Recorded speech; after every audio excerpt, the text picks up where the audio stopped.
Hi, this is Little Dwarf playing games while rambling incoherently into a microphone. Why? Well, just because I can, and I continue with Stygian, Reign of the Old Ones, blind. I intend to kill Waxface and however many of his mobsters that I can. Well, so much for stealth.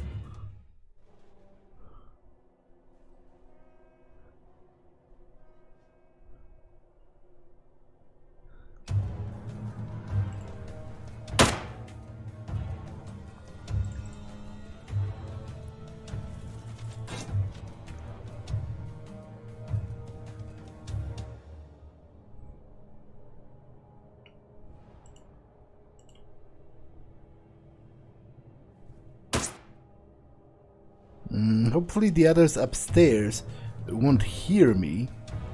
Although, to be honest, it should be pretty easy to hear gunshots in a building.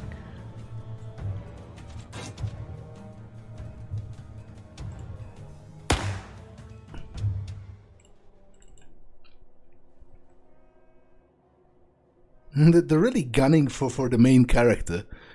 Like, how do they know I'm the main character?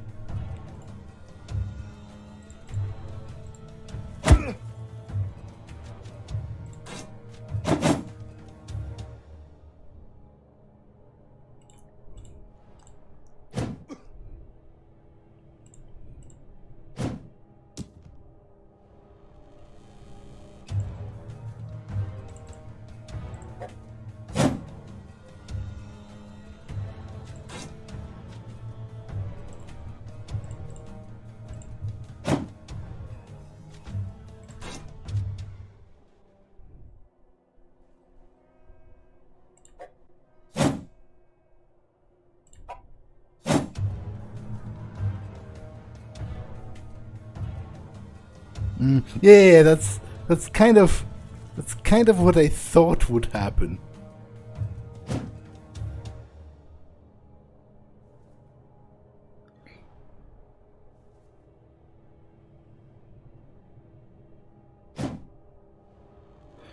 Although I do have a lot of healing.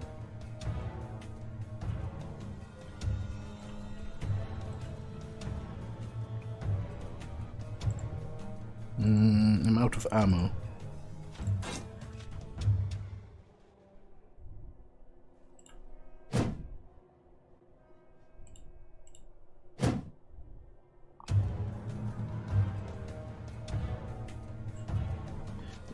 To be honest, there is a slight chance that this will actually work.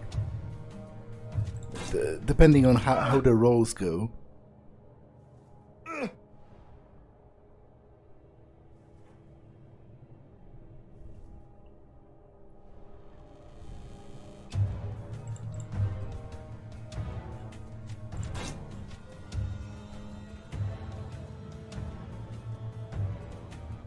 Okay, I'm still pretty healthy. I can defend. Can I hide behind something? Not quite.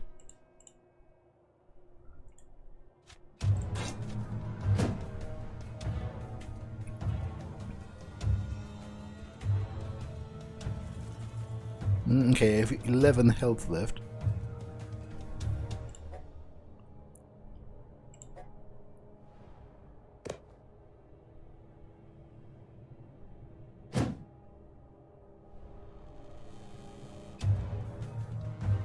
Seven. 2.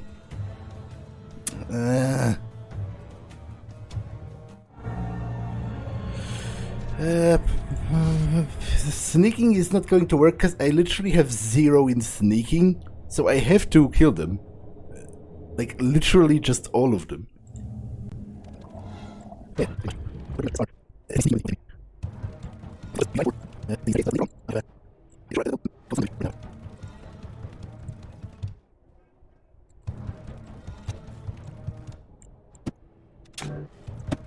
Yes, you're done. Yes, perfect.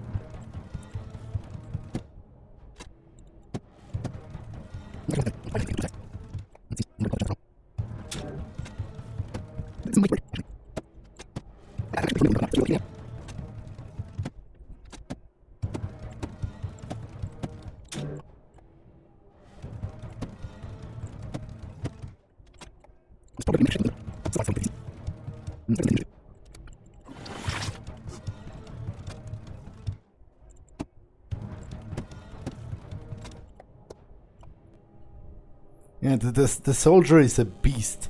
Well, I guess he's a soldier, you know, for one, which none of the other characters are really.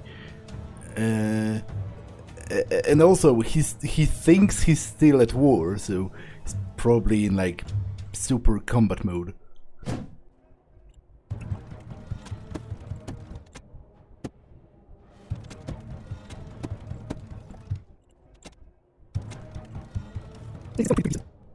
Although I would suspect eventually Waxface himself is going to come down, and obviously that might be a problem.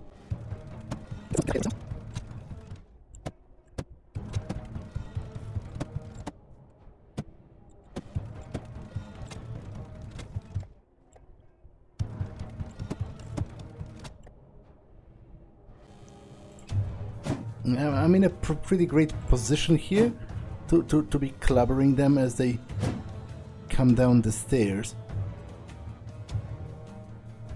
Overall, I'm pretty satisfied with how the fight is going.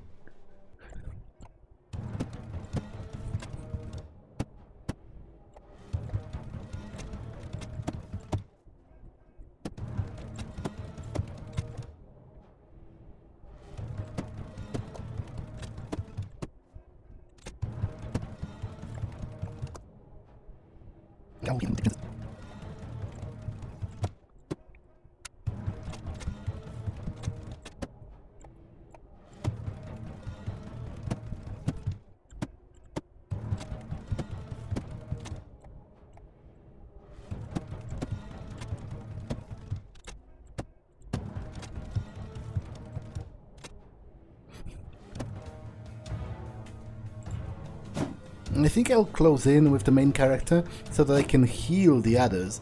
Like, I probably am not even going to attack because there's not that much space left. Though I might stand here and attack the guy who appears here.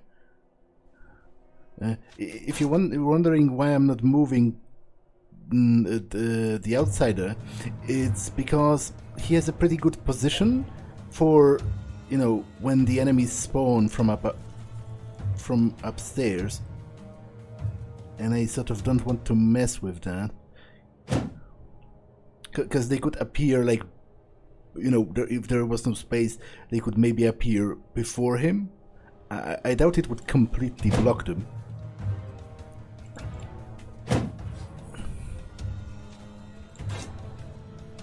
Although logically I guess it could.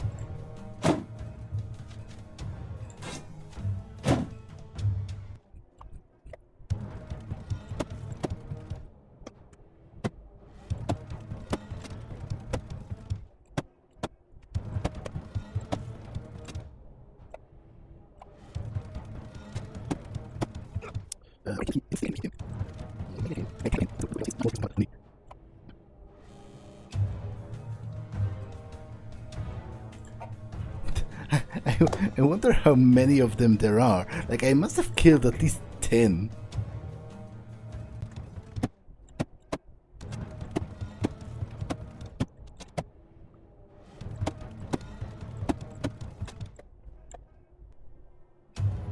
Okay, they seem to be trickling down slower, which might mean I'm finally thinning them down.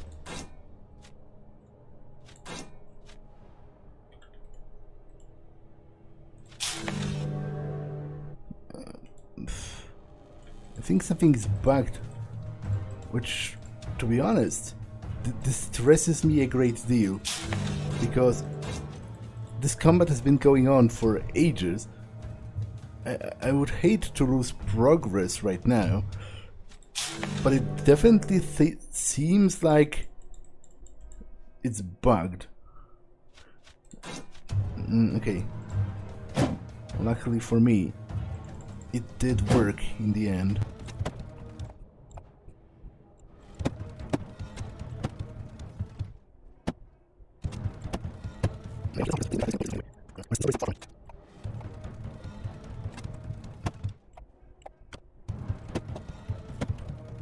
I really don't know how many more there are.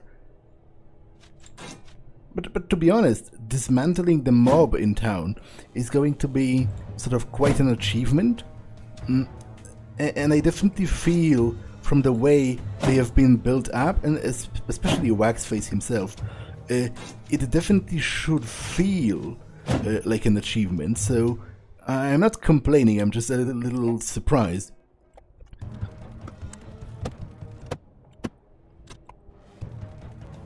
I do hope they do end.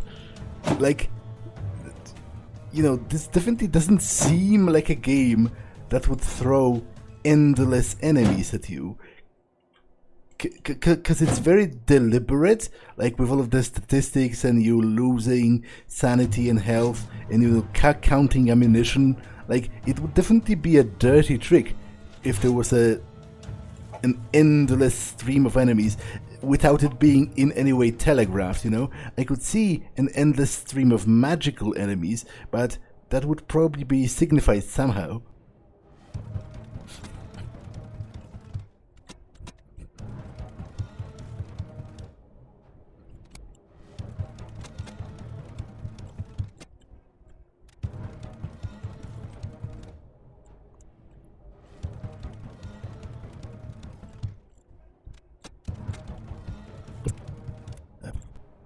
I guess that's the problem with the soldier, but that doesn't happen, you know, nearly as often as to offset his general badassery.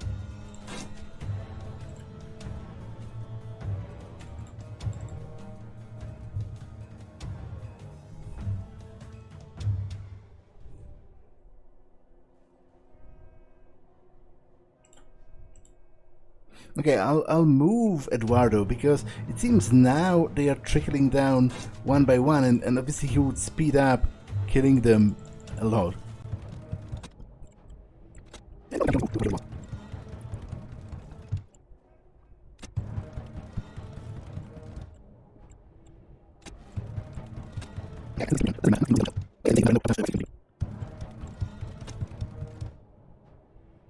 I'm definitely starting to get the vibe that it might be endless, but I kind of refuse to believe it. Like, you know, that would run pretty contrary to what the game has established, and I trust that the developers wouldn't shank me like that all of a sudden.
I'm really not sure what's happening. Like, are there really so many of them?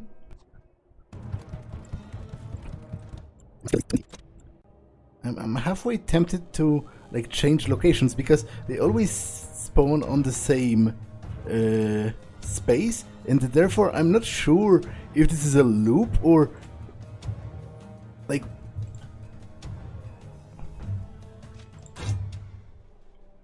I don't know, maybe the previous guy didn't die properly, but I can't even stand on this particular space because there is no like the next one always appears right after the previous one dies. You know, there is no time left to stand in that spot to see if that would change something.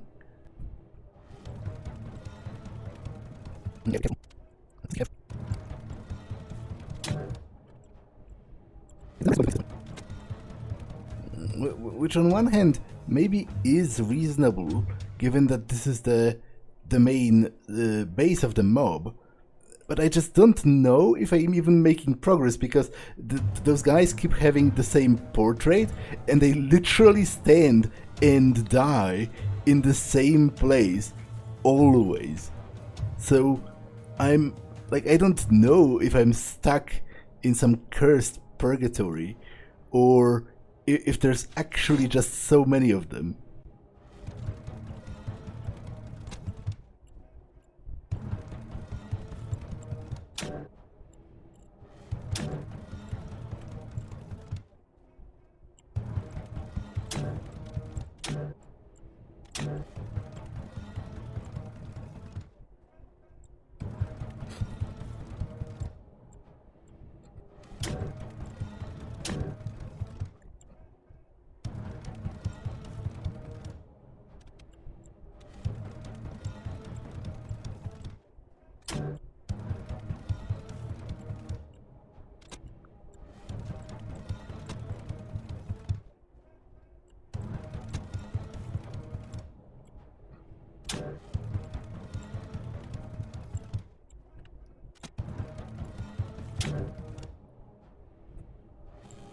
I really think they might never end.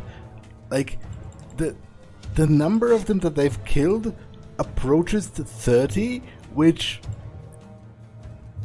no other combat in the game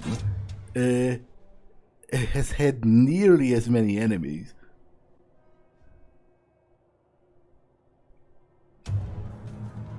Like, but at this point, the sunken cost fallacy is kind of in play because I've spent so long in this combat that I want it to matter somehow. Like, it annoys me the mere thought of it all being pointless is a little unpalatable to me.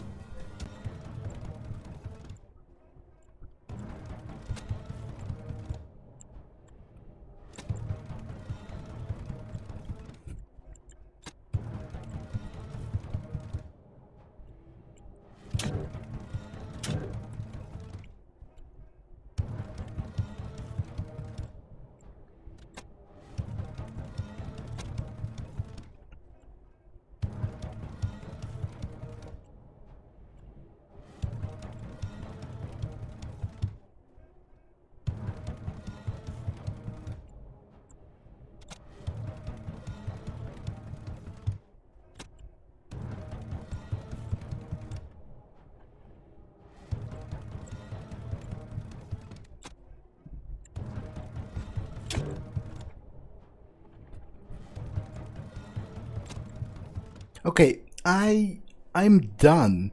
I am going to assume I'm not supposed to be here at this point because this is ridiculous. The amount of them that I've already killed is ridiculous.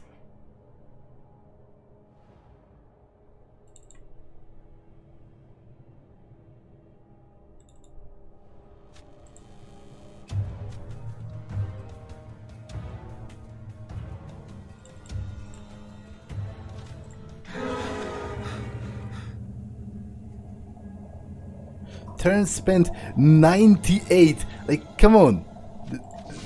Clearly, this is not the way. But it's structured in a little bit of a stupid enemy of the mob. Sure, I can pay you. We've spent like a bajillion years in combat. I think if this is really endless, then I think that's a really stupid way to design things. Where's the exit? Because how was I supposed to know that? Like, to be honest, maybe it isn't, maybe it does end, but I spent 100 turns in combat, and I think that's enough. Like, I was winning, I could have continued.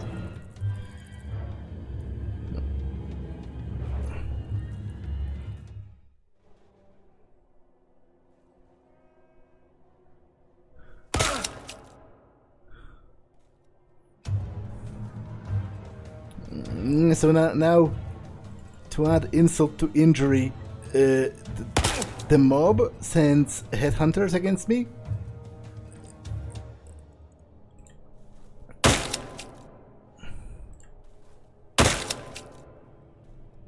Which is going to be kinda tough, not gonna lie. Like I'm half tempted to just reload and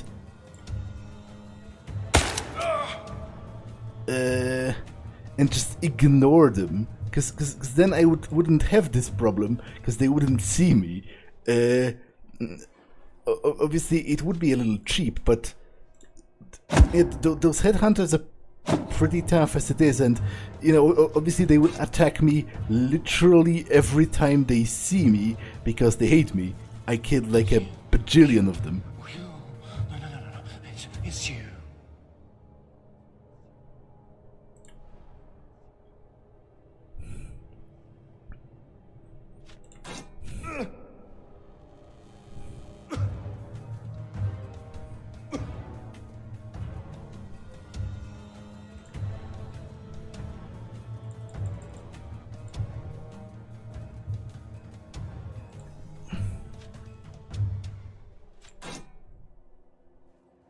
I'm dead. You know what? I will just load the.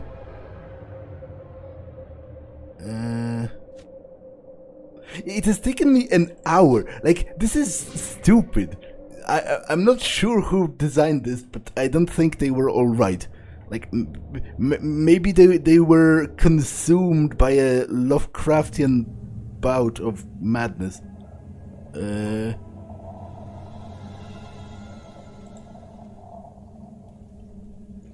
Because I definitely think something's wrong with this design. Like, either way, I think it's wrong. If it's infinite, I think it's wrong because it's in no way telegraphed, and obviously, at face value, it kind of doesn't make sense. There should be a finite amount of mobsters. Mobsters are not supernatural. They shouldn't be able to clone themselves indefinitely. But if there is a finite amount of them, then it's an absurdly large amount. Dead willows.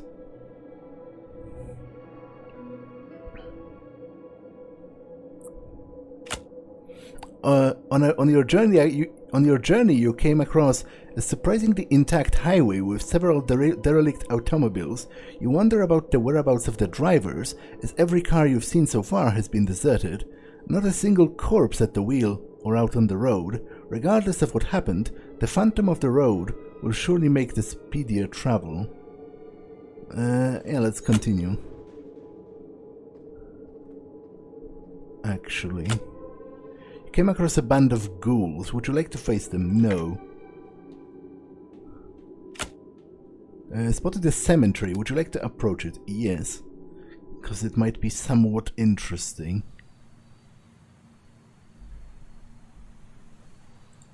These centuried moss-ridden stones lean their mournful heads towards the dead soil, as if lending an ear to the restless murmurs wailing up from beneath. A most inconspicuous and restless feeling, no, inauspicious and restless feeling grows in you with each step taken towards this darksome stone vault, which is standing amidst the desolation like an antechamber to the netherworld.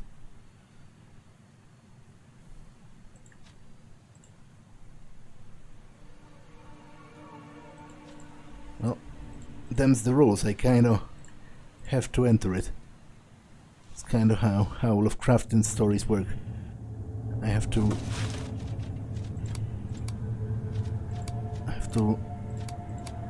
pay the troll toll. I used to have a lantern.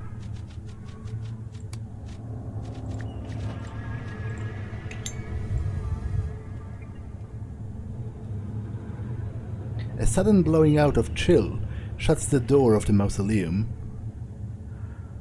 Your custody under the utter darkness becomes all the more something. And someone has just crawled out of one of the... The corpse of a man suddenly tumbles into view at your feet. He appears as if he's writhing in pain, and his feet have been severed from his ankles. So he's still alive. Can I help him in any way? I don't think so. I think he's dying.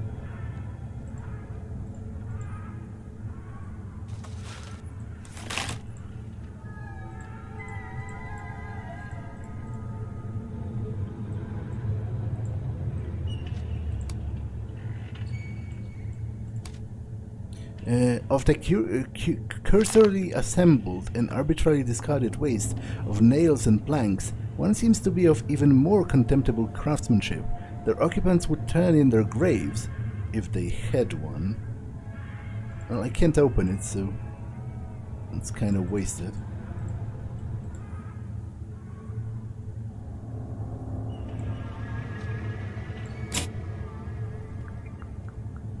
I can't speak to spirits, so there's no point in casting spells on that.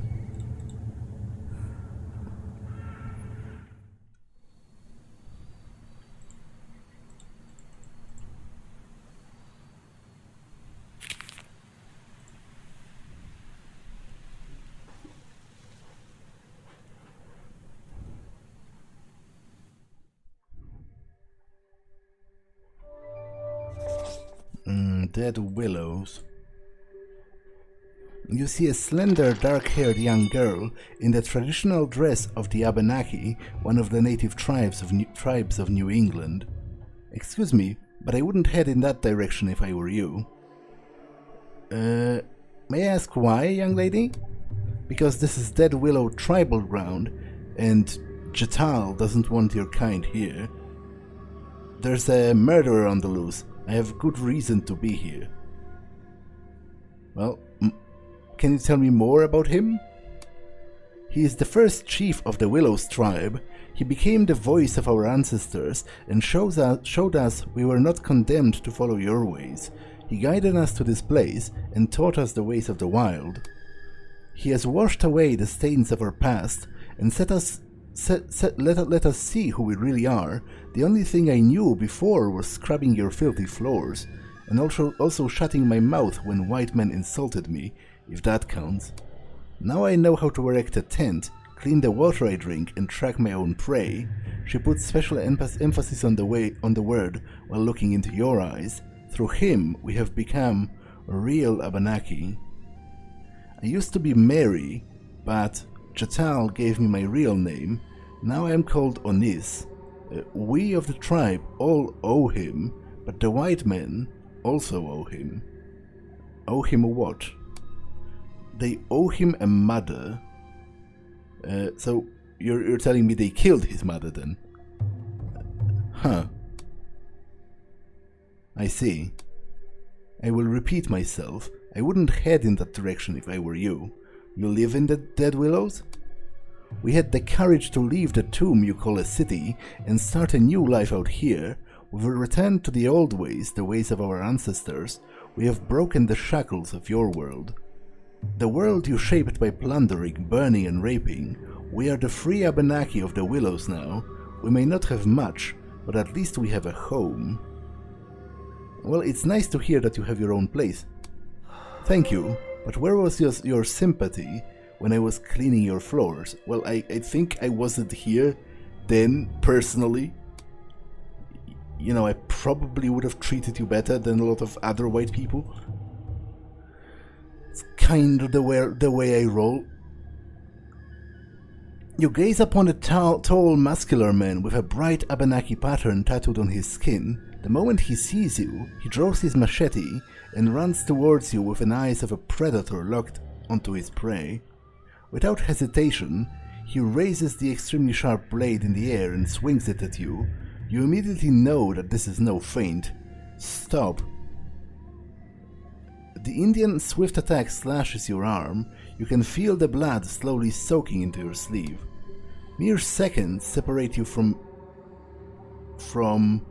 a fierce battle for survival with this frenzied man.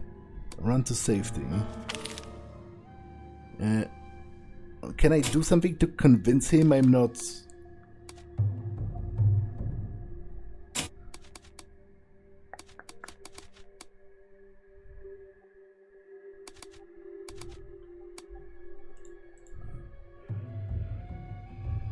Can you tell me more of him?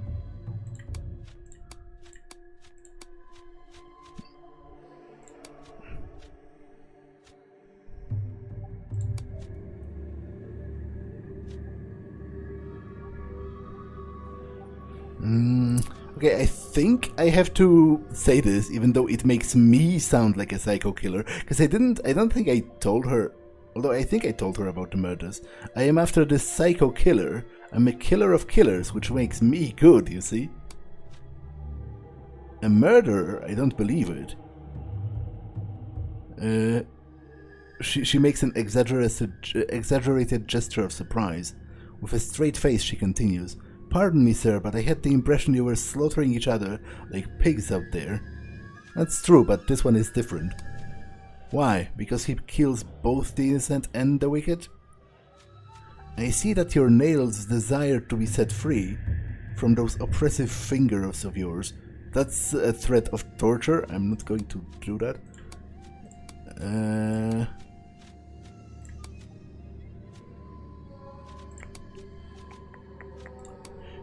I think I might be a little too deranged for this to go the right way. Although, I might be able to talk to other people around here, or... Given the creatures that populate the river, there is a valid reason to see as to why this canoe will never be launched into the water.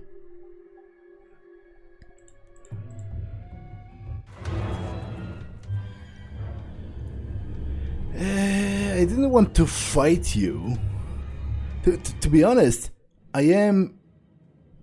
Can I flee? Because I don't want to fight them because ostensibly... Like, I don't know anything about them, like, being possessed or whatever. Ostensibly, I am essentially just on their land.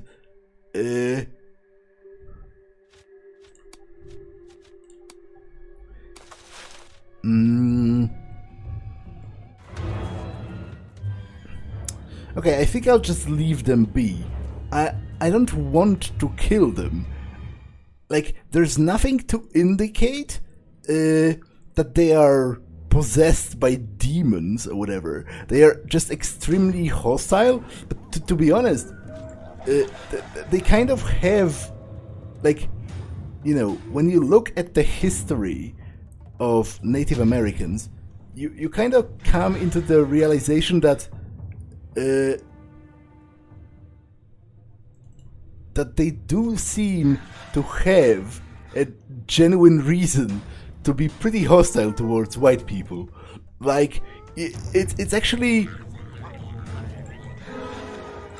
Like, I've been reading about the treatises, you know, about the treatises between the United States and the Native Americans, and it made me quite depressed. Because there have been dozens of them. And, it's not like... Sure, it's already depressing that, Europeans came to the Americas and then slaughtered them by the thousand.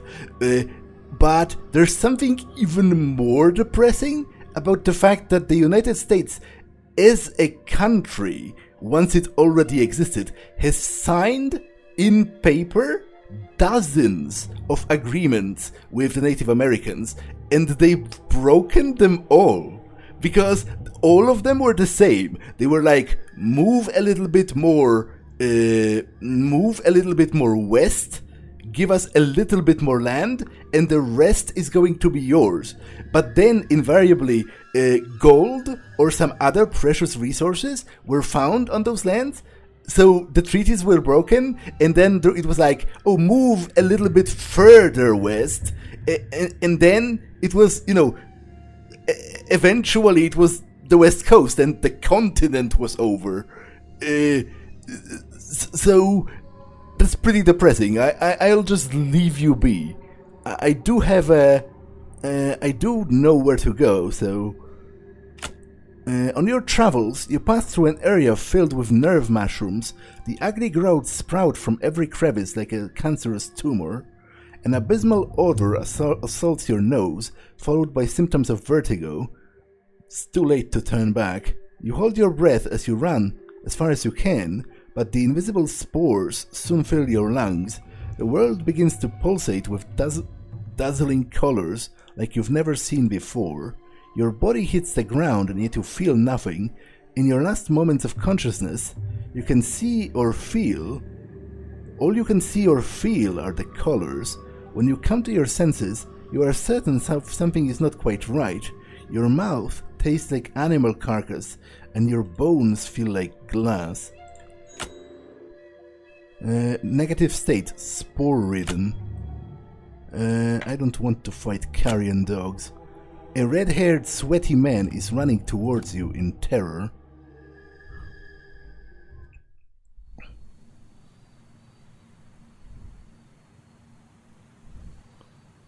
A red-haired, sweaty man approaches you in a seemingly miserable state of being. From the looks of his clothes, he may be a sailor or perhaps an immigrant. The man speaks breathlessly in a thick Irish accent.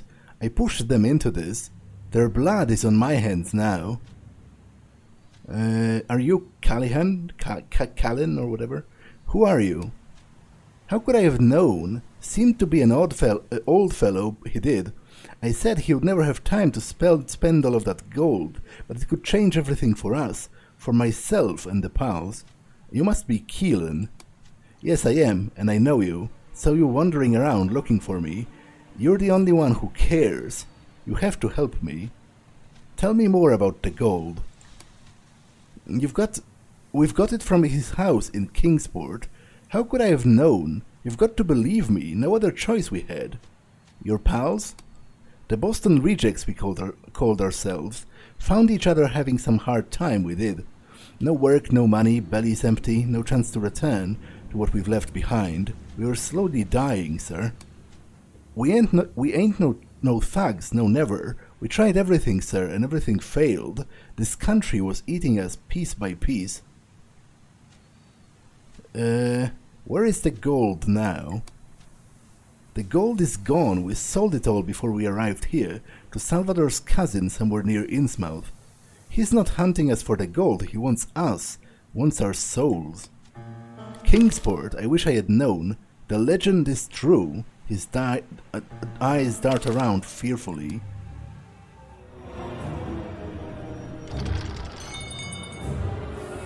Okay, so those are the shadows that the girl mentioned that were stabbing people. Because they have knives.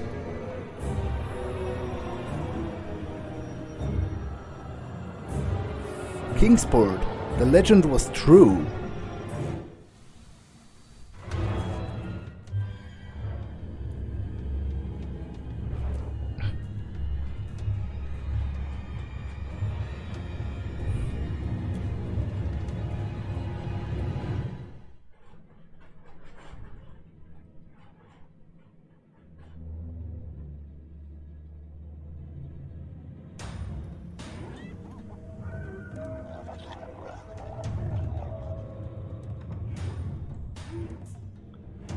I think he's dead. I think... I think there's no way I'm going to save him.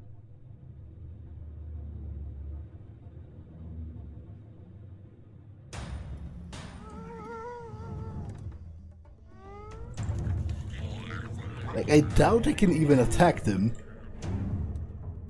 I can.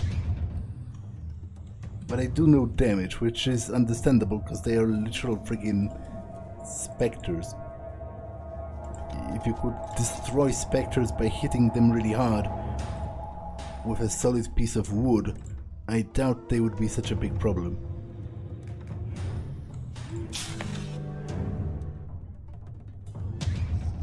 Maybe I'll get points for effort. Although, in all likelihood, what's really going to happen is they're going to get mad at me.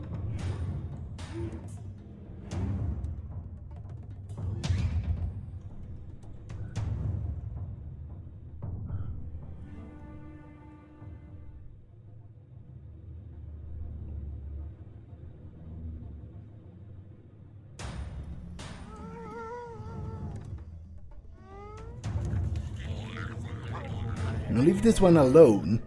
We'll talk to him. So they were trying to attack me, but someone called them off. The lifeless body of Keelan is frozen in the state of eternal agony. He became the last member of the Boston Rejects to fall to the catalysis of the shadow beings.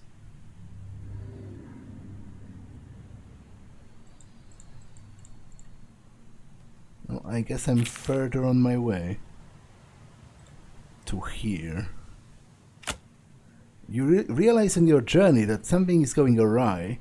It seems that if someone is sucking the light out of Arkham, as well as you may have ventured into a shroud of darkness instead, soon you're condemned to a terrifying blackness, as if you were blinded.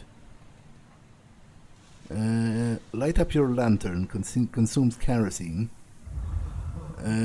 When lit, your lantern sheds light on the ebony curtain with a bright halo, and not a moment too soon, you hear a snarl of anger or pain. When you look carefully, you sight many small silhouettes in the darkness, moving away from the light. You keep walking, and finally the cloak of supernatural darkness clears, acknowledging that in a world without light, one can even miss the gloominess of Arkham's interminably dimmed skies.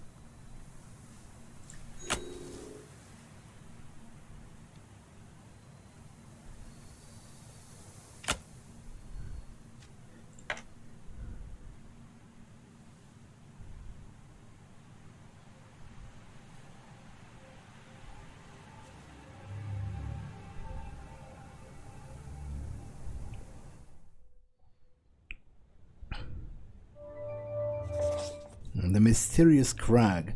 Wow, that's a pretty beautiful place.